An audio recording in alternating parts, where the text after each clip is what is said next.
This is Cashflow Ninja, episode 244 with Michael Pento. Welcome to the Cashflow Ninja, the podcast sharing how to create income streams and manage, multiply, and protect your wealth in the new economy.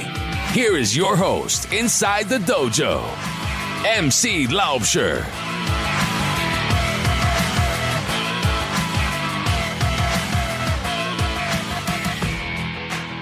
Hello, Cashflow Ninjas. MC Laubscher here, and welcome to another episode of the Cashflow Ninja. I have a great show for you today, and in today's show, we're going to look at the coming bond market collapse and how to survive the demise of the United States debt market. My guest today is Michael Pento, the president and founder of Pento Portfolio Strategies. He also produces the weekly podcast, The Midweek Reality Check, and is an author of the book, The Coming Bond Market Collapse. Michael is a well-established specialist in the Austrian School of Economics and a regular guest on CNBC, Bloomberg, Fox Business News, and other national media outlets.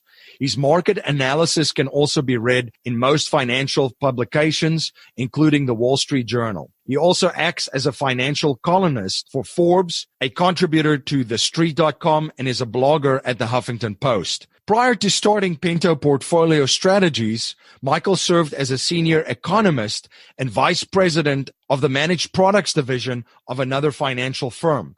There, he also led an external sales division that marketed their managed products to outside broker-dealers and registered investment advisors. Additionally, Michael has also worked for an investment advisory firm where he helped create ETFs and UITs that were sold throughout Wall Street. Earlier in his career, Michael spent 2 years on the floor of the New York Stock Exchange. Please share your feedback and thoughts on today's interview. You can let me know your thoughts on Twitter by tweeting me at MC Laubscher or by email at info@cashflowninja.com. And please remember to join our mailing list by signing up at cashflowninja.com or texting Cashflow Ninja to 44222. To ensure you never miss one of our episodes, you can download our free interactive smartphone apps on the Apple and Google Play app stores. I've also created a Cashflow Ninja investment group where I share opportunities that I'm investing in with my fellow investors. If you're interested in joining this group, please email me at info@cashflowninja.com and we will continue the conversation to see if you're a good fit for our group. I've always thought that if there are only a handful of people that have built indestructible wealth in any economy and market, why are we following the advice and doing what the majority of people are doing that are struggling financially? My friend Dave Zook says, you can be conventional or you can be wealthy, but you need to pick one. At the Real Asset Investor,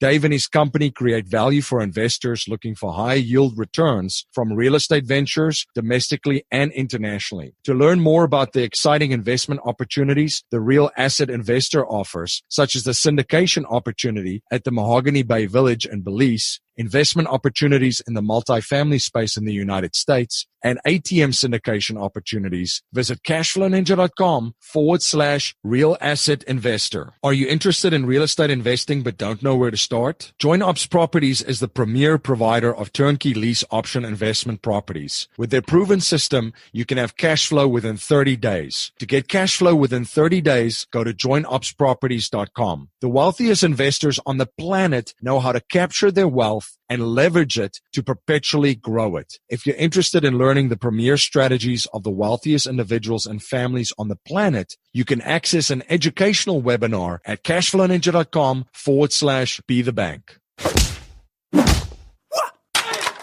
Michael, welcome to the show. Thanks for having me, Michael. Could you please share a little bit about your background and journey with my listeners? Okay, well, it's been a bit of a journey. I've been a licensed professional since 1991. I've been managing money since 1996.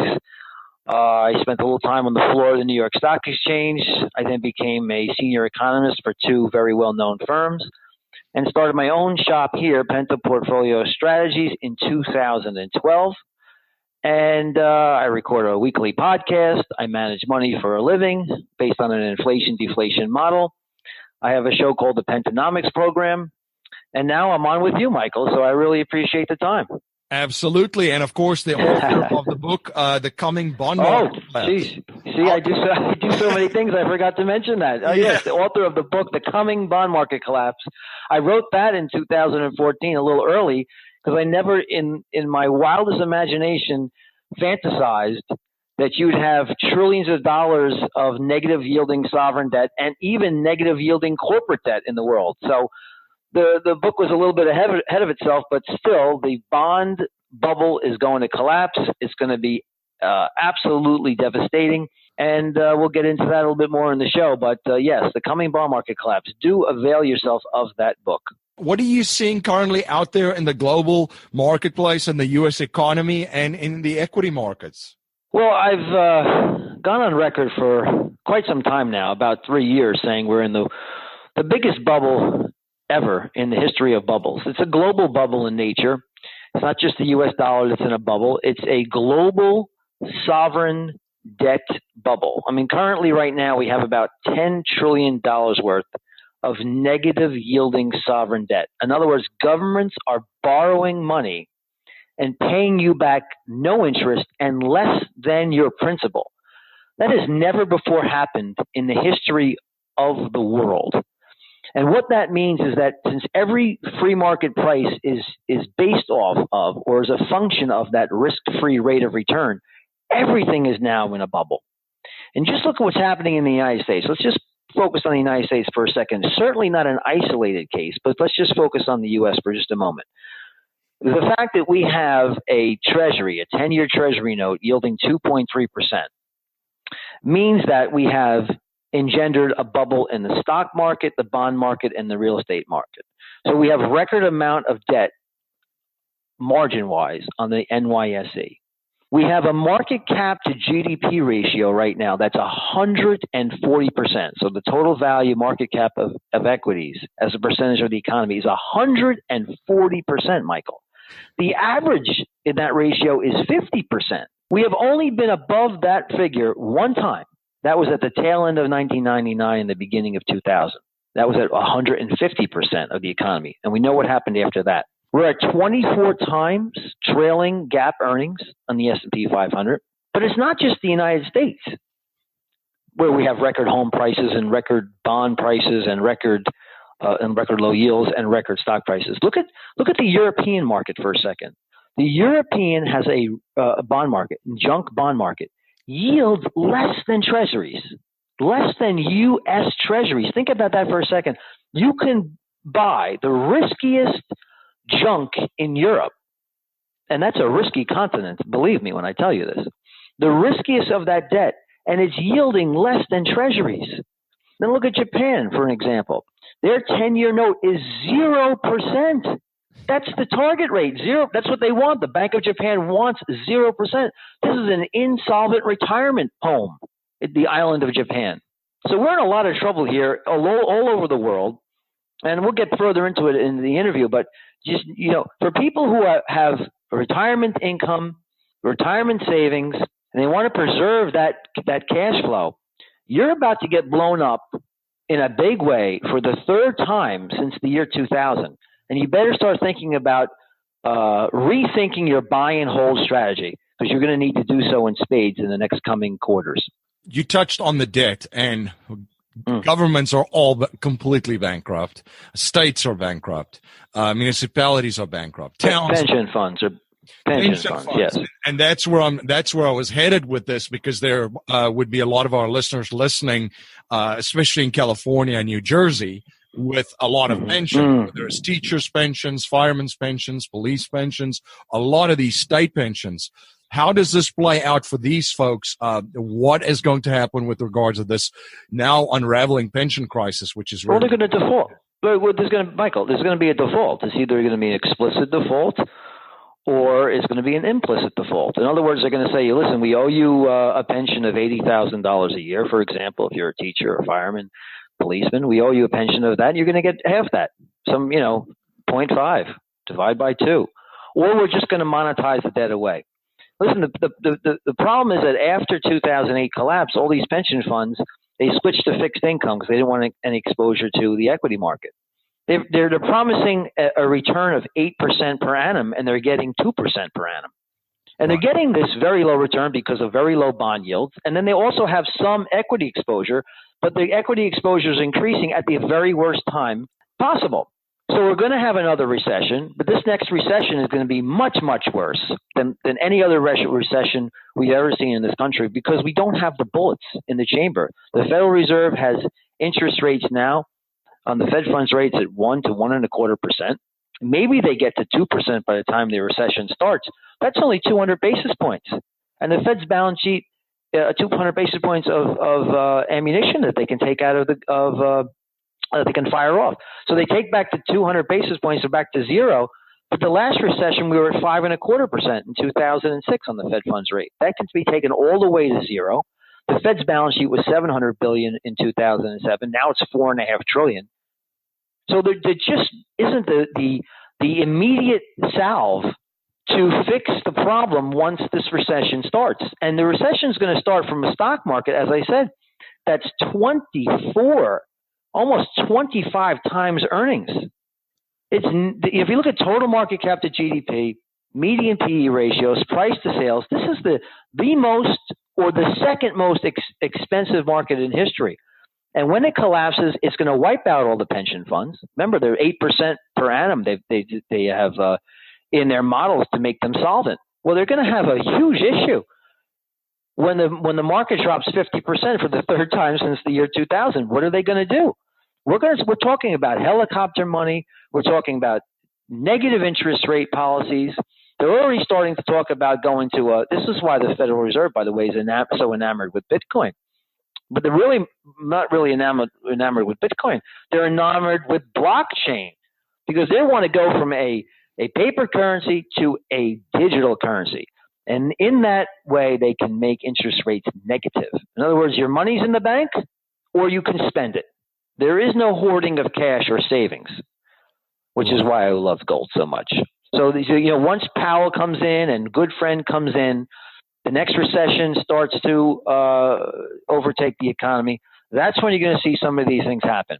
But they're not going to go from, right now I believe very strongly, Michael, that the Federal Reserve wants to prick this equity bubble. They realize the monster that they've created. They wanted to engender a recovery in the economy after the last recession, the Great Recession, circa 2009, by creating asset bubbles. Well, they did so in spades. Right. And now they realize they want to rein in this bubble. But, what makes them think they can take the stock market down 10% and it'll stop there? It's just not possible. It's going to go down 10% and it's going to go down 30% and then it's going to go down 50%. And then the Fed's going to have to step in and start lowering rates. They're not going to go from raising rates to lowering rates in a day. So there's a process here. The market's going to absolutely melt down before the Fed gets around to helicopter money and NERP and universal basic income. These are the things they're all going to try, but there's a huge time lag. It could be several months. And look at the carnage you're going to have in the stock market in the interim.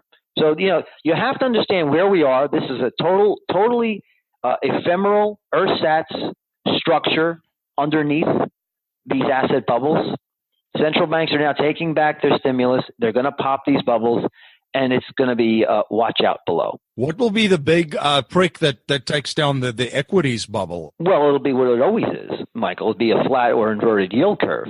So right now, the yield curve has about a 60 basis points difference between the 10-year note and the 2-year note. So the Fed fund and the 10-year note, as I mentioned, is 2.3%. Well, the Fed funds rate is 1 to 1.25. So as you can tell, from 4 more rate hikes, so we're going to have one in December, and there's supposed to be between 3 and 5 in 2018. Well, just take the bottom number there. It's 3. So 1 in December, 3 in 2018. The Fed funds rate goes to 2.25, but the 10-year Treasury, which has done nothing but go down in 2017, isn't going to go higher in yield when the Fed is aggressively raising rates. It's going to be falling in yield. So you're going to invert the yield curve sometime in the latter portion of 2018, in my opinion.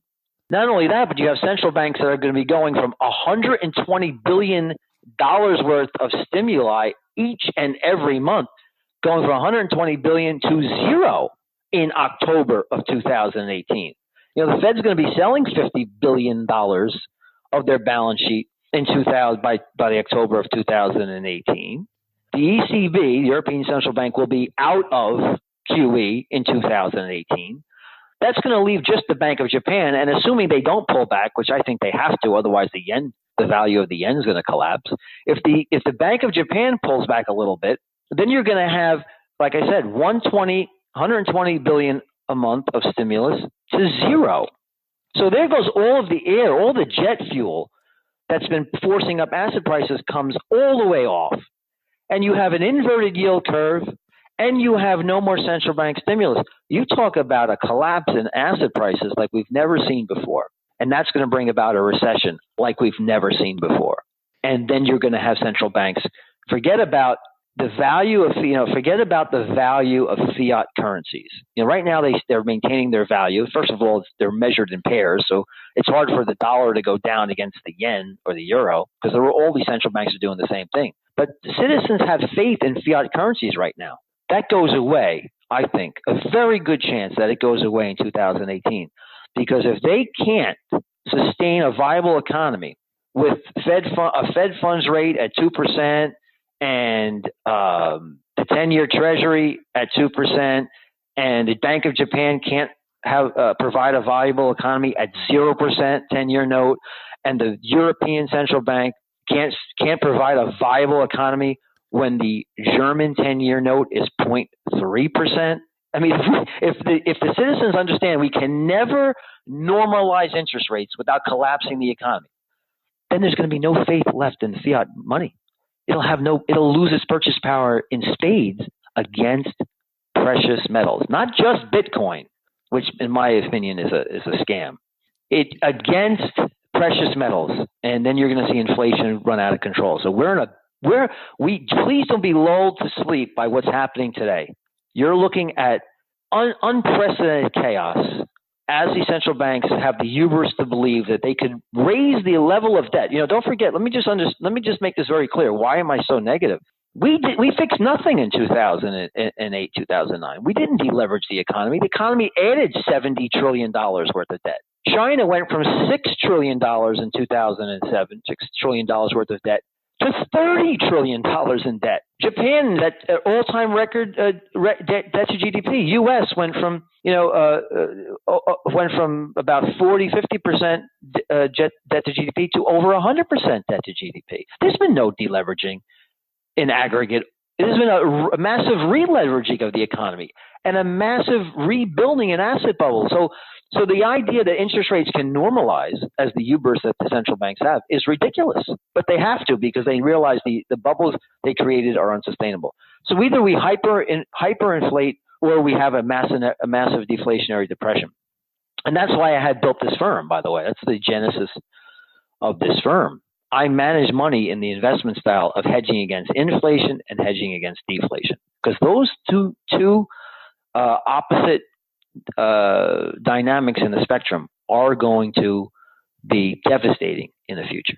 You're listening to Michael Pento on the Cashflow Ninja podcast. We'll be right back after a word from our sponsor. This is MC Laubscher, the host of the Cashflow Ninja podcast. As you may know, I'm also the president and chief wealth strategist of Valhalla Wealth Financial. We help individuals, families, small businesses, entrepreneurs, and professionals build their wealth outside of Wall Street and help investors maximize the use of every dollar in their personal economy and boost their investment gains.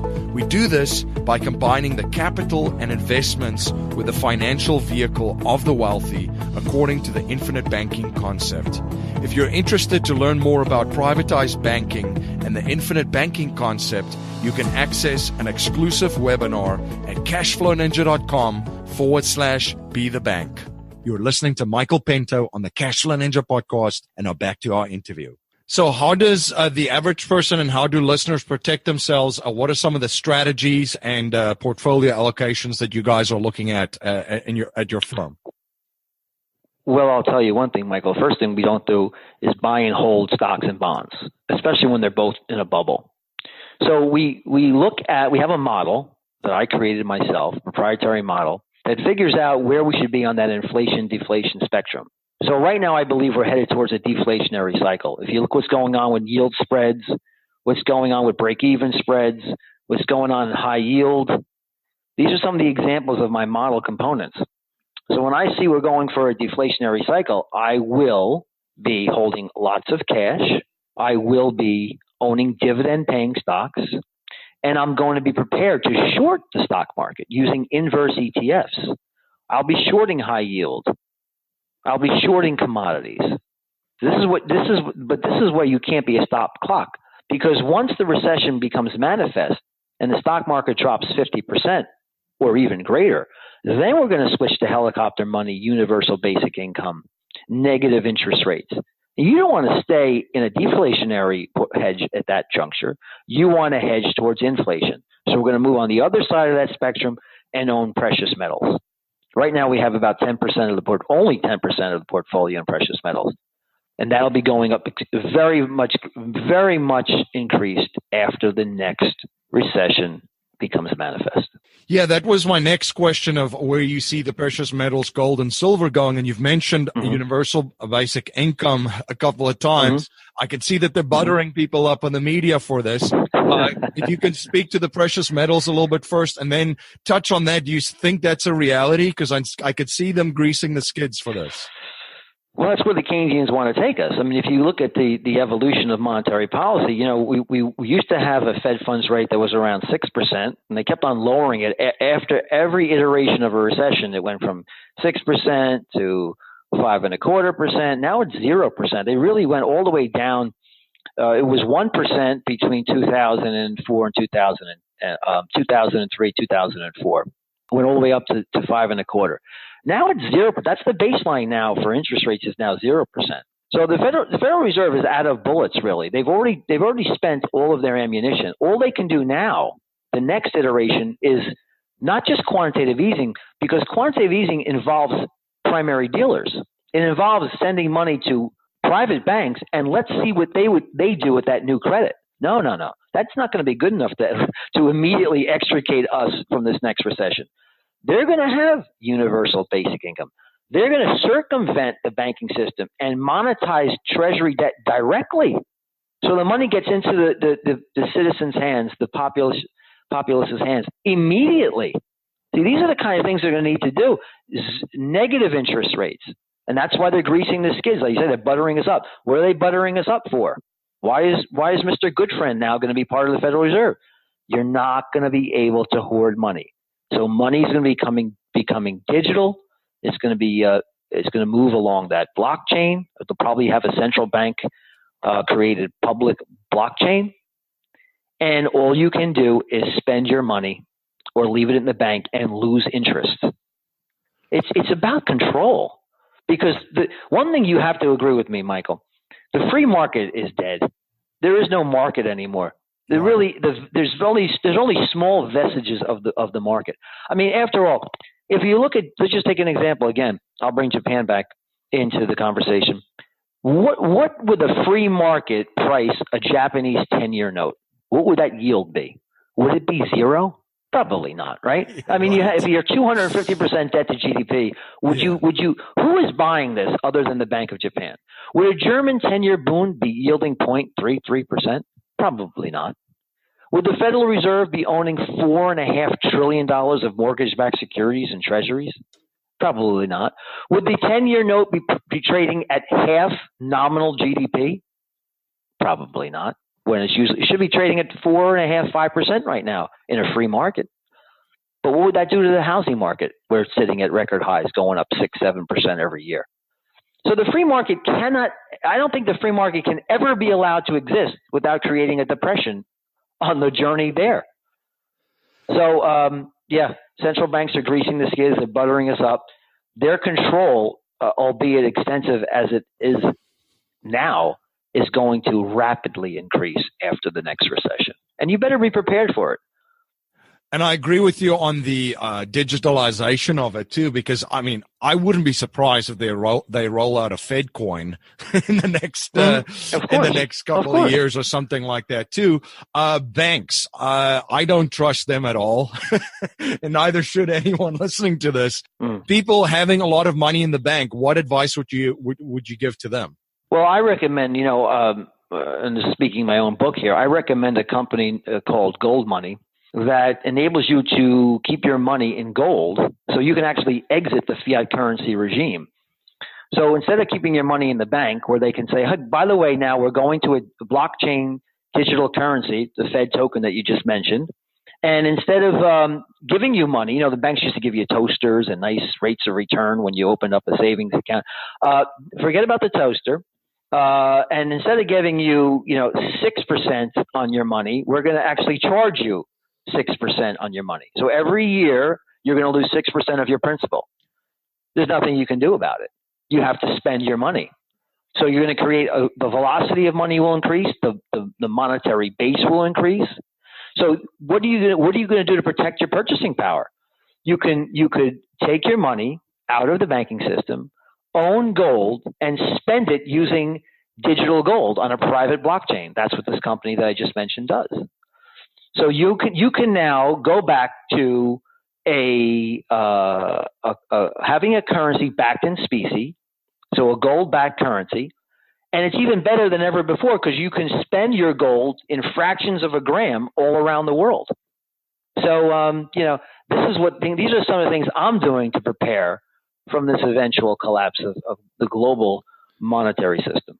People that have debt outstanding, credit card debts, consumer debt, all of that, what would you advise them to do about that? Well, part of me says, hey, just run up your credit card debt because they're just going to have to forgive all that debt.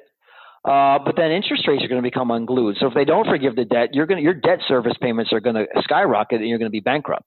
So I mean, do the right thing, pay down your debts, be off the ability of government to ruin your future as much as possible.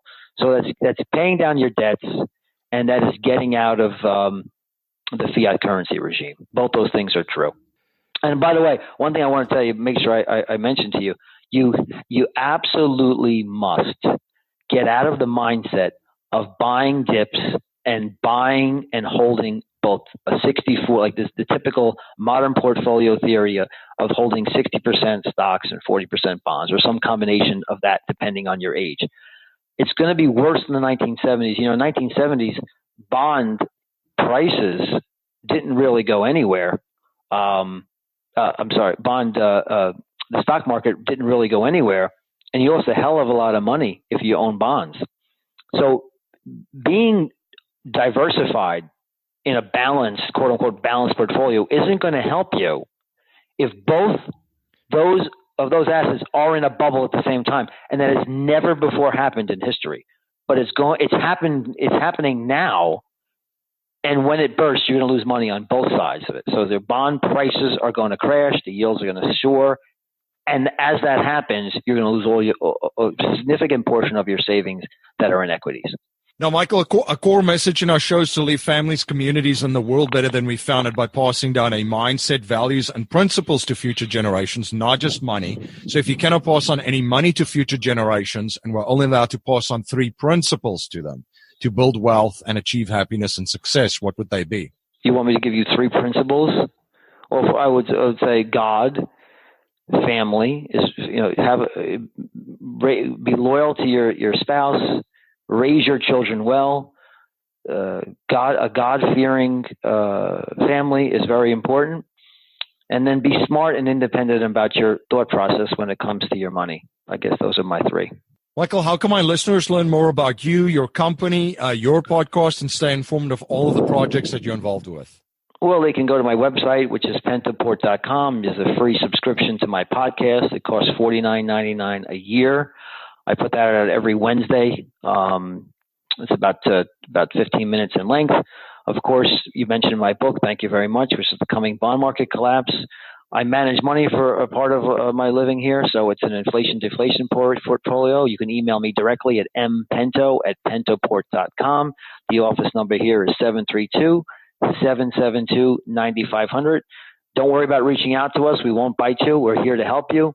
And I think you guys will be very, very pleased with what we have to offer here. Michael, thank you so much for coming on the show and sharing your journey and your knowledge and providing so much value for my listeners. This has been a blast connecting. Thank you so much for having me on the program, Michael. Thank you for joining my guest, Michael Pento, and myself on the Cashflow Ninja today. If you like what you hear and appreciate what we're trying to build here at the Cashflow Ninja, please subscribe, rate, and review our show on iTunes and share our show with family, friends, and your network. I'm always trying to learn and improve in every area of my life. So if there's any way that I can provide more value for you and serve you better, please reach out to me at info@cashflowninja.com. If you're not a subscriber to the Cashflow Ninja Gosh Good newsletter, you can sign up for our newsletter at cashflowninja.com or text Cashflow Ninja to 44222. Smart investors know that the banks actually don't own most automatic teller machines. In fact, the opportunity for private investment provides stellar passive returns, figures in the double digits, with the added bonus that most of the income is tax-free. Who wants to walk blindly past an ATM and not cash in on that opportunity? ATM machine ownership brings you a steady stream of hands-off passive income. Dave Zook and the Real Asset Investor team have been providing opportunities for investors in this uptrending activity of ATM use. If you are an accredited investor and would like more information on how you can invest in this exclusive asset class that very few investors will ever have access to, you can sign up for your free webinar on how to create income streams from ATMs at cashflowninja.com/real asset investor. Jimmy Freeland and Bob Scott have been in your shoes and have used real estate investing to create passive income and become financially free. In just over 3 years, they've created a lease option empire with over 170 properties. They can show you how to do the same. To get cash flow within 30 days, go to joinupsproperties.com. You can also check them out on YouTube. Just search Join Ups Properties or call Jimmy and Bob at 314-799-2247. The wealthiest investors on the planet know how to capture their wealth and leverage it to perpetually grow it. If you're interested in learning the premier strategies of the wealthiest individuals and families on the planet, you can access an educational webinar at cashflowninja.com/be the bank. That's our show for today, everyone. Until next time, live a life of passion and purpose on your terms.